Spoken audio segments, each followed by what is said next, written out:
বিশ্বের সবথেকে শক্তিশালী যুদ্ধবিমানটিও শত্রুর আক্রমণ বা টেকনিক্যাল সমস্যার জন্য মাঝ আকাশে খারাপ হয়ে যেতে পারে। তবে একজন পাইলট সেই সময় যুদ্ধবিমানটিকে ধ্বংসের হাত থেকে রক্ষা করতে না পারলেও ইজেকশন সিটের মাধ্যমে নিজের জীবন বাঁচাতে পারে। যুদ্ধবিমানটি ধ্বংস হয়ে যাচ্ছে বুঝতে পারলেই পাইলটকে যুদ্ধবিমান থেকে বেরিয়ে যেতে হয়।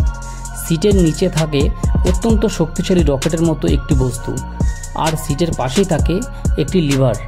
পাইলট বিমান থেকে বেরিয়ে যেতে চাইলে সিটের পাশে থাকা লিভারটি টান দেওয়া মাত্রই 0.2 সেকেন্ডের মধ্যে সিটের নিচ থেকে রকেটটি জ্বলে ওঠে। এই রকেটের শক্তির ফলে হাওয়াতে প্রায় 100 ফুট পর্যন্ত উড়ে যায় পাইলটের সিট।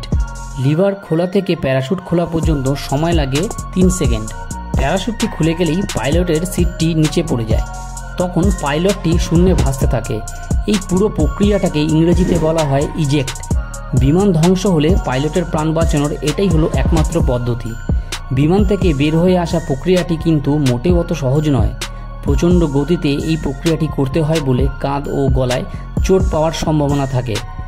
তবে এই প্রক্রিয়াটিতে পাইলটের 90% বেঁচে থাকার সম্ভাবনা থাকলেও অনেক সময় পাইলটের মৃত্যুও পর্যন্ত হতে পারে।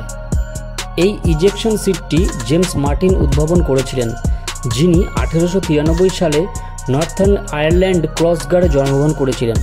1934 সালে তিনি ও তার বন্ধু ক্যাপ্টেন ভ্যালেন্টাইন বেকারের সাথে মার্টিন বেকার এয়ারক্রাফট ম্যানুফ্যাকচারিং কোম্পানি প্রতিষ্ঠা করেছিলেন। বিবিসির রিপোর্ট অনুযায়ী 1949 সালে পরীক্ষামূলক পাইলট জন ল্যাঙ্কাস্টারের প্রথম জীবন সংরক্ষিত হয়েছিল। তারপর থেকে প্রায় 7000টির বেশি জীবন রক্ষা করা হয়েছে এই ইজেকশন সিটের মাধ্যমে। এই ছিল আজকের ভিডিওটি ভালো লাগলে সাবস্ক্রাইব করে পাশে থাকবেন।